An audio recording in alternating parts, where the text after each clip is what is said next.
in Croatia.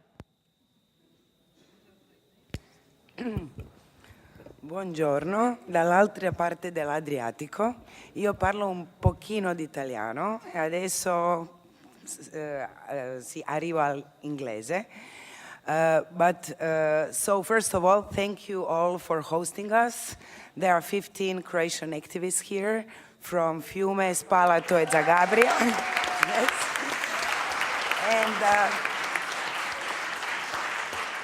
And actually, maybe I would like to start with actually a thank you note to the World Congress of Families for inspiring us to change our own ways of mobilizing, thinking, connecting, and acting.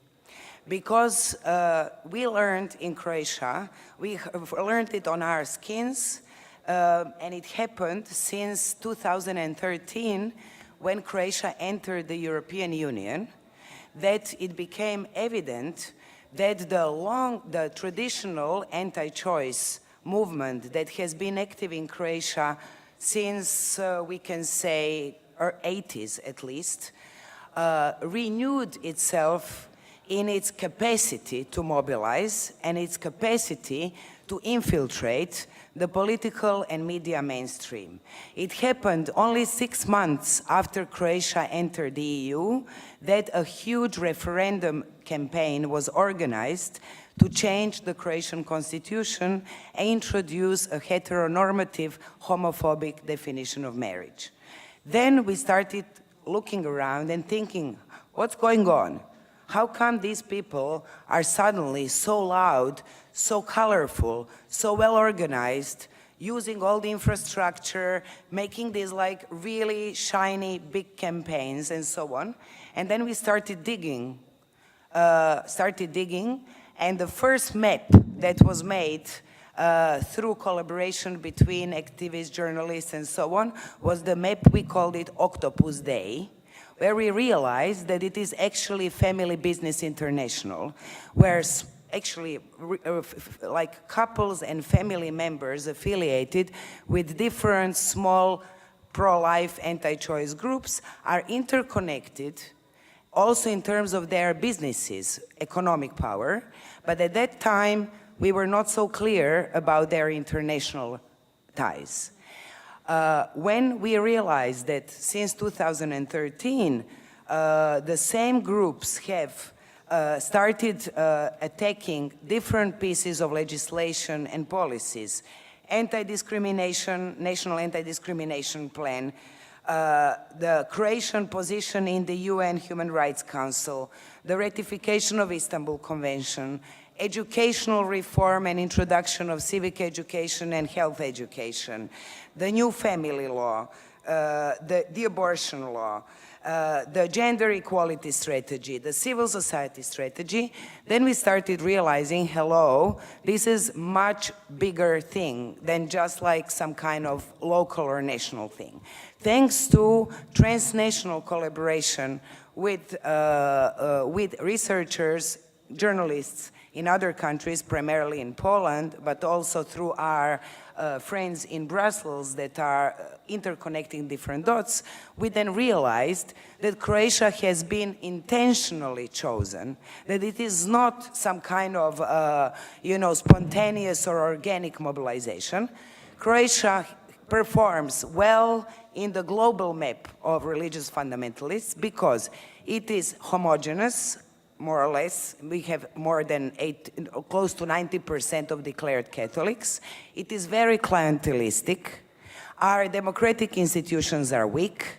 There is lots of ideological divide between different political parties. And on top of that, Croatia is a member state. So it became obvious that the big agenda is not national political arena. The big agenda is to influence the European Union's human rights policies, both within the EU, but more importantly, globally. Because the EU is more or less still safeguarding, progressive policies when it comes to gender equality, reproductive health worldwide. So today, 6 years later, We are much more aware of what's going on. We are much better connected, and we are now, I think, in a good position to understand where we need to change our own ways of acting so that we can take advantage of the weaknesses of their movement and to understand the strengths of their movement that we have to respond to. So I'll be very quick because everybody else has already said everything. So I would maybe just like to draw your attention to certain issues that I think are challenges for all of us. First of all, strategic alliance building, just like what you have done in Italy, which is like completely amazing and a huge inspiration. We need to really open up beyond our own ideological boundaries. We should start maybe what we discussed yesterday, maybe we should really take it seriously when the fundamentalists say that political correctness is killing dialogue and communication, that we ourselves should really create enough trust among ourselves to talk about our own ideological differences in a way that we know, that we strive, that they don't block us from further mobilization. So we need to open up we need to open up to building alliances with people with disabilities. We need to build alliances with parents. We need to build alliances with progressive faith-based activists. We are very happy that with us there is a feminist theologist from Croatia who is here with us, and in Croatia we have very good collaboration between feminist theologists, liberal theologists, and human rights activists. We need really not to get stuck into micro differences between who is more radical and who is more correct and who is more real, and who is like faking it. The second thing, the really weak point of religious fundamentalists is that they are elitist. They are elitist. They don't care about real women, real children. They care about imaginary people, imaginary families. Social justice agenda is our strongest point to defend our liberties. So we have to stop. And the whole point is, so we also, actually, I would say, we need to reclaim tradition, family, and security, sense of safety.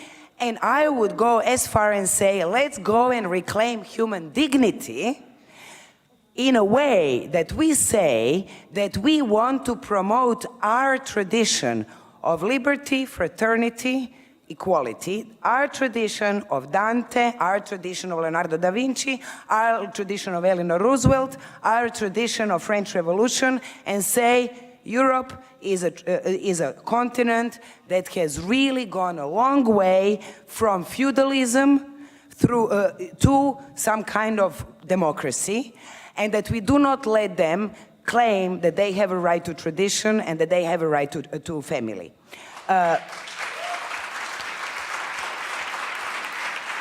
And finally, another really sensitive topic where they are pushing us, and this is what you are doing in Italy, what we are kind of trying to do in Croatia, is that we really try to think again whether this kind of doctrinal division between social movements and political parties and political and social activism, whether it is now starting to debilitate our capacity to respond. We can see in the United States that this amazing mobilization is now blurring these lines, and that we really need to go back to remarrying civic and political activism, reason and emotion.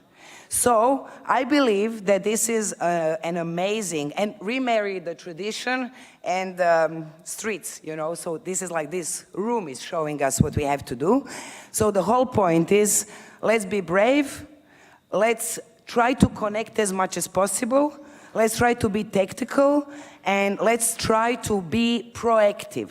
Let's be reactive in terms of harm reduction, make sure that we try to prevent legislative derogation, but we really need to start going further and not just trying to be in the protective mode.